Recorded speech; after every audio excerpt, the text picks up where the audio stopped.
Tema saya bahas di vlog ini intinya kita harus menyiapkan kondisi terburuk untuk kolam dan ikan koi kesayangan kita gitu.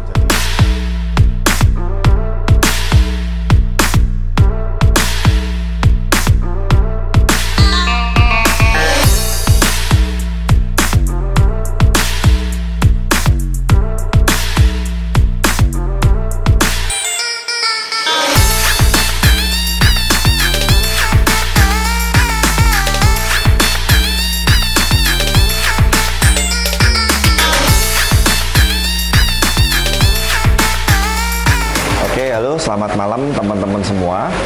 Nah, ini saya sudah lama nggak bahas mengenai topik ini ya. Semoga dengan adanya topik ini buat teman-teman semua sekali lagi bisa menambah kewaspadaan dan kepedulian terhadap kolam dan ikan kesayangan kita gitu loh. Nah, jadi buat Noval pun ini yang masih awal-awal dengan Blaze dan akan ngikutin saya terus, berbagai topik akan kita bahas ya Val ya. Nah, intinya begini loh. Kolam sudah bagus, estetika sudah bagus, sistem filtrasi udah bagus, landscape sudah bagus, bahkan dinding sekitar juga udah kita pikirkan. Kamu situ dinding yang ada bongsainya, yang atas itu udah kita ibaratnya setting perencanaan semua. Nah, seringkali hal sepele yang sangat kecil sekali terkadang bahwa customer yang punya kolam dan punya hobi terutama di wilayah kota tertentu, contohnya Jakarta, itu lupa adalah backup untuk PLN mati. Nah, tuh penting tuh. Nah, ya kan. Jadi kadang begini loh, saya tahu bahwa kadang setiap saya ngobrol dengan customer, terutama di daerah tertentu, ibu kota, Jakarta, Pak, sudah berapa tahun nggak pernah mati lampu, Pak, sekian tahun nggak pernah mati PLN, betul. Tapi kan intinya kejadian mati PLN itu bisa kemungkinan jelek terjadi. Kenapa nggak kita ibaratnya backup dengan salah satunya nanti saya akan jelaskan, tapi apakah ini yang satu-satunya jalan? Tidak, sebetulnya ada berbagai macam alternatif. Saya pernah bahas juga di vlog, nanti coba linknya yang lama dimunculkan lagi, di-upkan lagi ya Val. Tapi intinya adalah kalau buat saya adalah menjaga keselamatan ikan-ikan koi kesayangan kita, menjaga ikan-ikan kesayangan kita, dan mereka itu makhluk hidup teman-teman, itu wajib kita prioritaskan. Jangan sampai kolamnya udah habis mahal, landscape-nya mahal, settingnya mahal, beli ikan koinya mahal, terus PLN mati, apalagi waktu itu nggak ketunggu ya. Seringkali itu customer kosong rumahnya, liburan, pergi luar kota, dan lain-lain bla bla bla, konsleting, listriknya tiba-tiba jeglek satu rumah. Tidak sedikit cerita yang akhirnya banyak ikan-ikan koi di kolam itu mati massal. Seperti itu. Nah, sekarang kita akan bahas satu ini. Ya, sini yuk. Nah, sekali lagi ya teman-teman, mohon maaf sebelumnya, jangan nanya terlalu detail dengan saya, karena kita pun ini di Blaze Group ini sudah ada tim ibaratnya yang khusus untuk menyiapkan dan merakit ini. Ini custom teman-teman. Ini namanya istilahnya UPS inverter. Ya, gantinya jadi listrik mati ya. Yes, jadi Noval tuh pintar, kalau listrik mati dia bisa switch otomatis, dan switchnya itu silent seperti itu. Mas Anam, Mas Anam, aku tolong nanti demo ke sebentar Mas, kalau listriknya mati ya, sebentar ya, tunggu sebentar. Nanti kita akan demokan ya. Nah, saya jelaskan sekilas ya, sekali lagi, saya bukan tidak mau ngasih tahu detailnya, komponennya segala macam. Pusing teman-teman, karena tanya Anam tuh. Untuk merakit satu box panel ini aja, ini komponennya ini banyak sekali nih. Yuk, deket ke sini, kamu shoot ke sini. Ini ada aki kering, ada power, ada timer, ada pengatur suhu kelembapan, ada pengatur suhu di dalam box, ada yang untuk recharge baterai, terus ada juga ini untuk penerangan kalau kita misalkan mau ngotak-ngatik atau apa, ada jalur power on, ada jalur listrik. Ya intinya kalau saya yakin kalau teman-teman yang panggil orang yang ngerti tentang listrik, ini pasti bukan hal yang asing kok gitu ya Mas Anam ya. Sebetulnya untuk orang-orang listrik pun sudah ngerti lah ya UPS atau backup ini. Nah, memang seperti biasa Blaze itu suka sekali mengonsep, mendesain yang rapi. Makanya kalau teman-teman perhatikan nanti sinematiknya tolong ditampilkan. Ini penampakannya ini sangat rajin sekali. Sebetulnya mau ditaruh di luar atau di dalam chamber, kalau memang chambernya besar itu bisa. Tapi karena di sini chambernya agak kecil dan sudah ngepas ya, jadi kita taruh di luar sini. Nah, ini sebetulnya masih bisa divariasi lagi teman-teman. Mau dikasihin boot kayu, vinil, apalah ya, intinya bisa disesuaikan. Tapi intinya kita buat serajin mungkin seperti ini. Dan tempatnya, backupnya untuk aki, power, inverternya dan lain segala macam itu sudah kita perhitungkan supaya seawet mungkin dan sebagus mungkin. Seperti itu. Yuk kita langsung ilustrasi aja ya teman-teman. Sekali lagi, tema saya bahas di vlog ini intinya kita harus menyiapkan kondisi terburuk untuk kolam dan ikan koi kesayangan kita gitu. Jadi jangan kadang kita merasa wah nggak apa-apa mati saya bisa beli lagi, uang saya banyak. Jangan gitu. Ini makhluk hidup juga gitu loh, harus kita sayangi, harus kita perilakukan yang sebaik-baiknya. Kolamnya sudah bagus, semuanya udah bagus, harus ada backupnya juga ya. Oke yuk Mas Anam kita demoin Mas. Nah Norma shoot dulu, Noval shoot dulu nih ke air terjun tuh. Nah air terjunnya apa dimatiin aja biar jelas ya, air terjunnya matiin dulu sebentar ya.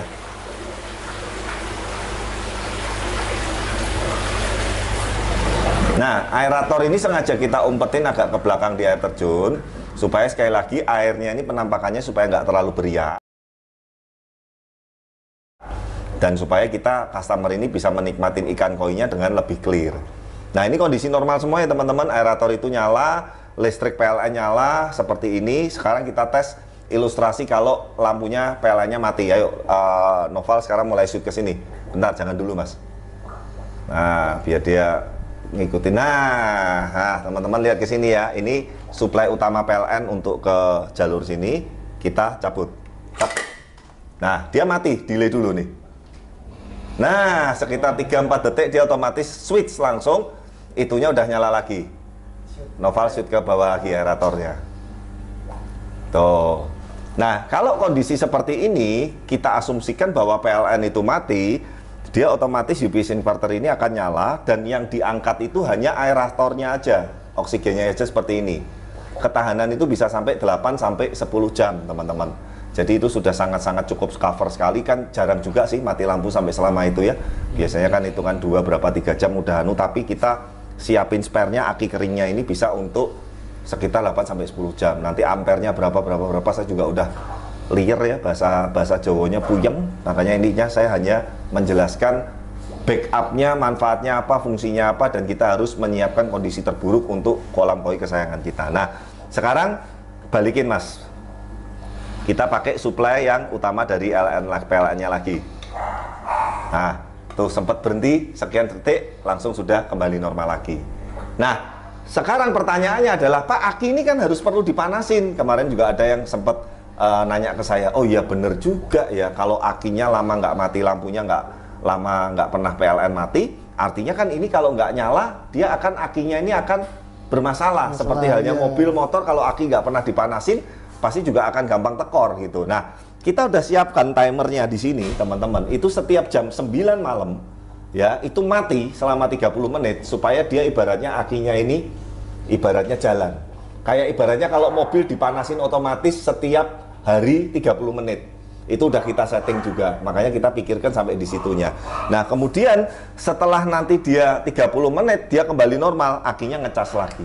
Nah diharapkan dengan seperti itu tingkat keawetan aki dan komponen-komponen yang di UPS inverter ini juga akan lebih, ibaratnya akan lebih optimal dan jangka panjang. Nah teman-teman sekali lagi, setelah ini mohon didengarkan baik-baik, jangan nanya harga dulu. Karena ini semuanya ini saat ini hanya kita bisa produksi untuk memenuhi kebutuhan kolam yang di Project Blaze dulu. Kenapa teman-teman? Kalau kita sudah niat jual, kita harus menyiapkan juga teknisinya, tenaganya, apalagi kalau luar kota dan luar pulau. Itu kan nggak mungkin gitu loh, kalau nggak kita kirim dulu terus customer suruh nyeting di sendiri, kurang apa. Ya kalau customernya paham, kalau nggak paham. Nah jadi sekali lagi saya itu terbiasa, kalau kita kepengen launching sesuatu, produk sudah matang, kita uji sudah di sekitar 10 proyek ada ya Mas Anam? Yang pakai UPS inverter kita yang terakhir 10 proyek sudah ada. Nah sudah 10 proyek kolam lebih. Nah saya sebetulnya secara produknya udah yakin, udah pede, tinggal kita set harganya untuk jualnya, kemudian setting untuk teknisinya, persiapannya dan produksinya ini juga harus cepat, karena ini kemarin 1 mingguan produksi ini, menyiapkan komponen dan apa segala macam, box panelnya dan lain segala macam. Nah seperti itu teman-teman, semoga doakan aja kita tenaga teknisi dan timnya segera siap. Jadi nanti kita bisa segera launching untuk dijual ke umum gitu. Nah nanti memang ini masih polos ya, kita nanti akan kasih branding yang dari Blaze Group. Intinya bukan apa-apa, pasti nanti kan juga akan ada yang mengikuti, ada yang meniru. Is oke. Buat saya itu kalau ada yang mengikuti ide kita, konsep kita, kita pun juga banyak terinspirasi dari ide-ide para pendahulu-pendahulu juga atau senior kita. Intinya kita sempurnakan, kita rapikan, kita baguskan, dan kita saat ini memang untuk backup di proyek-proyek kolam yang dari Blaze Group seperti itu. Ya, intinya teman-teman sayangi dan persiapkan kondisi yang terburuk untuk kolam dan ikan koi kesayangan kita. Selain UBS inverter ini, teman-teman bisa pakai aerator AC/DC, itu yang paling simple dan paling murah, teman-teman. Kemudian bisa juga pakai diesel. Nah, memang genset diesel ini kadang yang customer agak males, itu suaranya bising, dan kadang kalau yang switch otomatis itu mahal banget. Kalau yang manual mesti harus mindahin manual apa-apa, apalagi kalau pas hujan ribet kan. Di Blok L aja kebayang nggak itu kalau pas hujan terus mati lampu. Wih, anak-anak Blaze sampai payungan apa ya, saya pun ngerti gitu loh. Nah, nanti kita juga akan rencana akan ganti backup untuk di fasilitas-fasilitas Blaze dengan ini, tapi saat ini kita konsen untuk kebutuhan di customer, di project-project customer dulu. Nah, semoga teman-teman melalui video ini, teman-teman bisa lebih aware, bisa lebih care, dan bisa lebih berhati-hati. Sekali lagi, bukan kita mau ibaratnya berharap bahwa PLN akan sering mati, enggak gitu loh. Tapi kalau terjadi kemungkinan terburuk itu, kita udah siap. Sehingga ikan-ikan kesayangan kita, koi kesayangan kita, itu bisa selamat, bisa survive, dan bisa jangka panjang seperti itu ya. Jangan lupa dukung terus channel kami, like, comment, subscribe, dan sampai ketemu lagi nanti di video-video berikutnya. Bye-bye.